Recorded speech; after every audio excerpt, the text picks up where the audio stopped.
Welcome to The Explainer. Today, we're diving straight into something absolutely profound. If you've ever had that nagging feeling that your heart knows something your mind just can't quite put into words, well, you're in the right place. We're going to go on a journey to demystify the absolute core of Sufism and the enduring words of Rumi. The goal here is to build a really wholesome, practical understanding of a topic that, let's be honest, often feels a bit abstract. So let's tackle the big question right out of the gate. Why does a 13th century poet still speak so powerfully to our modern hearts? I mean, Rumi isn't just remembered because he strung together some pretty words, right? He's lasted for centuries because he hit the nail on the head regarding a universal human struggle. It's that undeniable, deep-down feeling that the human heart knows way more than our rational mind can easily explain.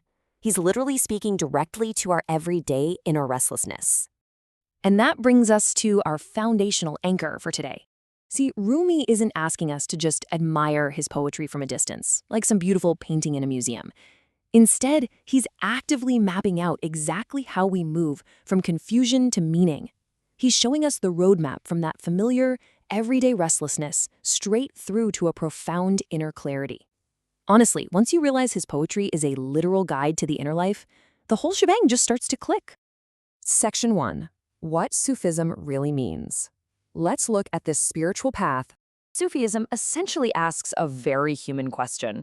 How do we shift from just skimming the surface of life to living with genuine, deep awareness? It really operates on 5 fundamental truths. It focuses entirely on our inner state. It actively works on softening that demanding ego of ours. It treats love not just as a feeling, but as a literal way of knowing. It uses remembrance to shape who we are becoming, and above all, it is an active, continuous journey of becoming. Think of it as a lifelong apprenticeship in truth. To really grasp that inner state, Sufism uses this absolutely brilliant analogy. Imagine the human heart as a mirror. Now, the heart is completely capable of reflecting the ultimate truth, but over time, it gets clouded by dust. It's kind of like the smudges on your smartphone screen, but instead of fingerprints, we're talking about the dust of our pride, our deep-seated fears, and our daily distractions.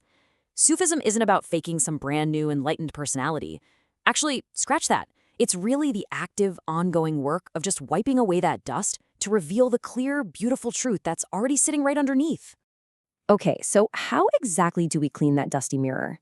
The answer is love. But here's the catch. In Sufism, love is definitely not just some warm, fuzzy emotion. It's a powerful force of knowing. Think of it like bringing a bright lamp into a completely dark room. The lamp doesn't magically create the furniture in the room, right? But it makes everything that was already there totally visible. Love works exactly like that. It strips away our illusions and fully illuminates the self, revealing both our hidden brokenness and our genuine true beauty. So, how does this actually translate into everyday practice? Consider this contrast. Ordinary religious habit often zeroes in purely on form, appearance, and duty, which, let's be real, can sometimes just act as a convenient shield for the ego. But the Sufi orientation, it actively seeks the profound meaning tucked right inside that form. It pays close attention to the heart. It treats love as a revelation and practice as an ongoing, messy transformation. Bottom line, it's not about outward performance for others, it's entirely about inward formation. Section 2. Rumi's inner journey. Let's explore his metaphors for the soul. You see, Rumi doesn't just hand you a dry textbook of spiritual doctrines. He meets us exactly where we live. He uses everyday metaphors. Like a reed flute, he uses that to represent the painful voice of separation. He talks about a candle and a moth to show love burning away the small self. He uses a single drop of water returning to the vast sea to symbolize us returning to a much larger reality.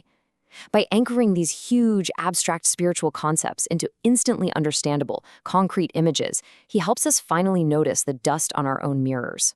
And here is where it gets incredibly practical for all of us.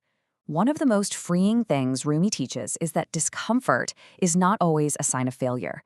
In fact, discomfort is very often the very beginning of awareness. I know a lot of us assume that spiritual growth should just feel instantly peaceful, right? But that spiritual discomfort, that deep ache of longing, or the sharp pain of loss, those aren't meaningless interruptions to your day. No, they are direct signals that the small self we were depending on is just too small, and our soul is finally truly waking up. You can see this principle of inward change perfectly illustrated in a real-world example. the whirling dervish. Now, if you just watch the outward physical movement, the rhythm, the rotation, the steady repetition, it might just look like a beautiful performance meant to entertain a crowd. But that outer motion is deliberately designed to create a vast space for deep inward stillness. The body repeats so that the chaotic mind can finally settle. The action is just the surface level. The real point of the whole practice is the profound inner transformation it produces. So if we were to compress Rumi's entire inner journey into a single cohesive pattern, it looks exactly like these 5 steps. First up, separation, that nagging feeling that something vital is missing. Then longing, that restless, unshakable desire that points us way beyond our ego. Third is recognition, the sudden realization that what we're seeking is far, far larger than ourselves. Fourth, surrender, letting go of our desperate need for control and finding real wisdom and trust. And finally, return, a much deeper sense of belonging, where the soul becomes totally awake and whole. He literally dramatizes the exact movement of our own lives. Section 3. Living the teaching forward. A new way of seeing. When you really grasp the structure we've laid out today, you gain a completely new way of seeing the world. You simply no longer stop at the surface. Understanding this framework allows us to recognize our own daily longings, our aches, our endless searches, our feeling of just being somehow incomplete, as actual, tangible pointers to a deeper spiritual need. It's not just mysterious, frustrating noise in the background anymore. It is quite literally the language of a soul being changed. You can now trace the pattern in your own life. And that brings us to the end of our journey today.